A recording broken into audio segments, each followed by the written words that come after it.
नमस्कार दोस्तों, आपका स्वागत है हमारे यूट्यूब चैनल बीटी जीके में। आज दोस्तों गुप्त वंश के संबंधित जीके क्वेश्चन लाए, मोस्ट इंपॉर्टेंट क्वेश्चन लाए। चलिए दोस्तों शुरू करते हैं। सवाल फर्स्ट है, गुप्त वंश का संस्थापक कौन था? गुप्त वंश का संस्थापक दोस्तों श्रीगुप्त था। ऑप्शन डी श्रीगुप्त दोस्तों गुप्त वंश का संस्थापक था, याद रखिएगा। नेक्स्ट सवाल 2 नंबर के लिए, गुप्त किसके सामंत थे? दोस्तों गुप्त थे कुषाणों के सामंत। ऑप्शन बी कुषाणों के सामंत थे दोस्तों गुप्त, याद रखिएगा। नेक्स्ट सवाल, गुप्त वंश के किस शासक ने सर्वप्रथम महाधिराज की उपाधि धारण की थी? गुप्त वंश का शासक था दोस्तों जिसने सर्वप्रथम महाधिराज की उपाधि धारण की थी, चंद्रगुप्त ने। ऑप्शन बी चंद्रगुप्त ने दोस्तों महाधिराज की उपाधि सर्वप्रथम धारण की थी। नेक्स्ट सवाल दोस्तों 5 नंबर के लिए, गुप्त शासन के दौरान निम्नलिखित में से ऐसा व्यक्ति कौन सा था जो एक महान खगोल विज्ञानी और गणित तज्ञ था? गुप्त शासन के दौरान था दोस्तों महान खगोल विज्ञानी और गणित तज्ञ, वो था आर्यभट्ट। ऑप्शन सी आर्यभट्ट इसका राइट आंसर होगा। नेक्स्ट सवाल 6 नंबर के लिए, गुप्त शासकों की सरकारी दरबारी भाषा क्या थी? दोस्तों गुप्त शासकों की सरकारी भाषा थी संस्कृत। ऑप्शन डी संस्कृत भाषा दोस्तों गुप्त शासकों की दरबारी भाषा थी। नेक्स्ट सवाल 7 नंबर के लिए, इतिहास वी स्मिथ ने किसकी विजयों से प्रभावित होकर उसे भारत का नेपोलियन कहकर पुकारा है? दोस्तों समुद्रगुप्त की विजयों से प्रभावित होकर भारत का नेपोलियन कहा गया है। ऑप्शन डी इसका राइट आंसर होगा समुद्रगुप्त को। नेक्स्ट सवाल, गुप्त वंश का वह राजा कौन सा था जिसने हुनों को भारत पर आक्रमण करने से रोका? हुनों को दोस्तों भारत पर आक्रमण करने से रोका वह राजा था स्कंदगुप्त। ऑप्शन सी स्कंदगुप्त ने दोस्तों हुनों को भारत पर आक्रमण करने से रोका था।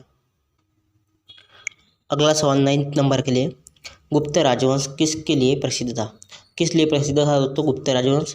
कला एवं स्थापत्य के लिए गुप्त राजवंश प्रसिद्ध था, याद रखिएगा। ऑप्शन ए इसका राइट आंसर होगा।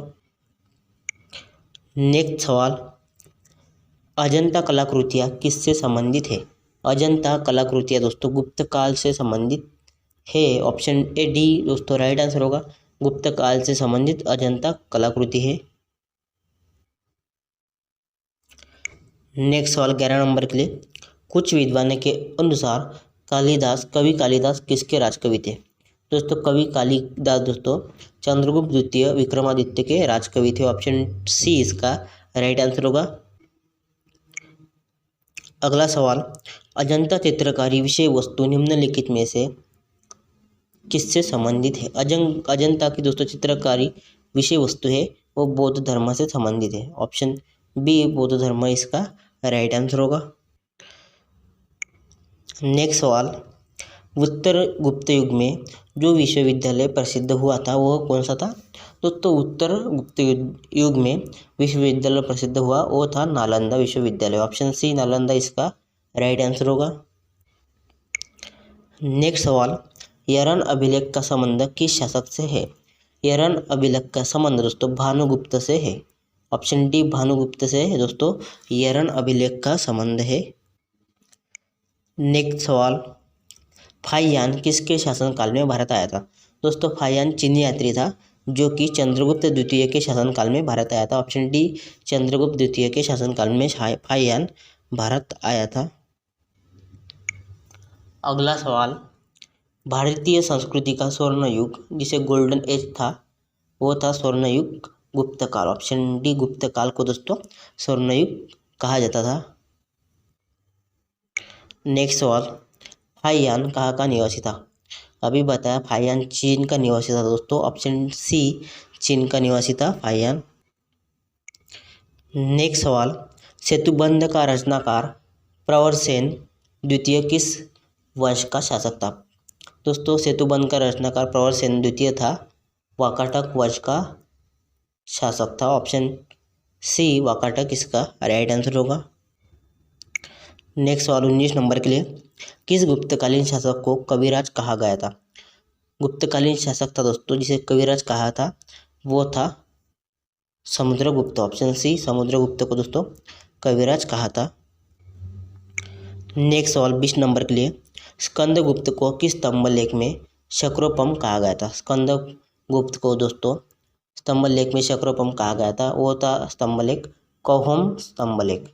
कौहम स्तंभलेख में दोस्तों स्कंदगुप्त को शक्रोपम कहा गया था। अगला सवाल 21 नंबर के लिए, श्रीलंका के राजा मेघवर्धन ने किस स्थान पर भगवान बुद्ध का मंदिर बनवाने के लिए समुद्रगुप्त से अनुमति मांगी थी दोस्तों।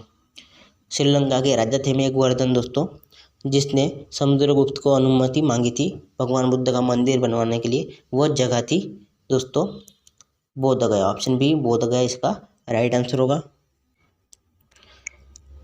नेक्स्ट सवाल, मंदिर निर्माण कला का जन्म सर्वप्रथम कब हुआ था। मंदिर निर्माण कला का जन्म सर्वप्रथम दोस्तों गुप्त काल में हुआ था। ऑप्शन बी गुप्त काल में दोस्तों मंदिर निर्माण कला का सर्वप्रथम निर्माण हुआ था। नेक्स्ट सवाल, चंद्रगुप्त द्वितीय ने विक्रमादित्य की उपाधि कब धारण की गई थी। दोस्तों चंद्रगुप्त द्वितीय ने विक्रमादित्य की उपाधि धारण की थी शंखों का उन्मूलन करने के बाद। शंखों का उन्मूलन करने के बाद दोस्तों चंद्रगुप्त द्वितीय ने विक्रमादित्य की उपाधि धारण की थी। नेक्स्ट सवाल 24 नंबर के लिए, गुप्त काल के सर्वाधिक लोकप्रिय देवता कौन से थे। दोस्तों गुप्त काल के सर्वाधिक लोकप्रिय देवता थे विष्णु। ऑप्शन बी विष्णु इसका राइट आंसर होगा।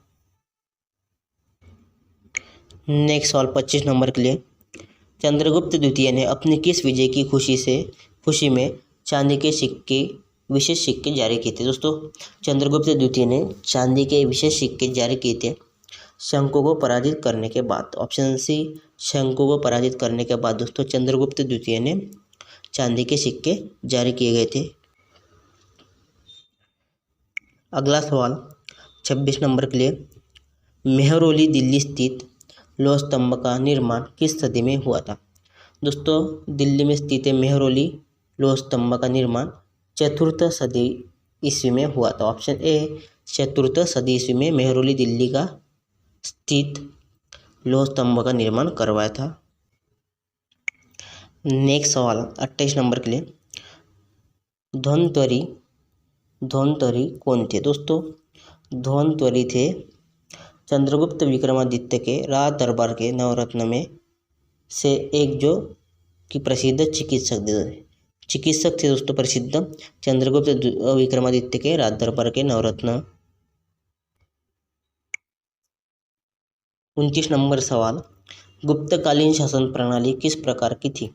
गुप्तकालीन शासन प्रणाली दोस्तों राजतंत्रात्मक प्रकार की थी। ऑप्शन ए राजतंत्रात्मक प्रकार की शासन प्रणाली थी गुप्तकालीन शासन प्रणाली। नेक्स्ट सवाल 30 नंबर के लिए, फाहियान द्वारा रचित ग्रंथ को फुओकोकी में निम्न में से किसका विवरण नहीं मिलता था। तो इसका जवाब है बौद्ध धर्म के सिद्धांतों का विवरण नहीं मिलता था। ऑप्शन ए राइट आंसर होगा। ऑप्शन ए बौद्ध धर्म के सिद्धांतों का। तो आज के लिए इतने ही। आप हमारे चैनल पर नए हैं तो चैनल को सब्सक्राइब कीजिएगा, साथ ही बेल आइकन को भी प्रेस कीजिएगा ताकि आपको इसी तरह की वीडियो की नोटिफिकेशन मिलती रहे। और वीडियो पसंद आई तो लाइक कीजिएगा और अपने फ्रेंड को शेयर भी कीजिएगा। धन्यवाद।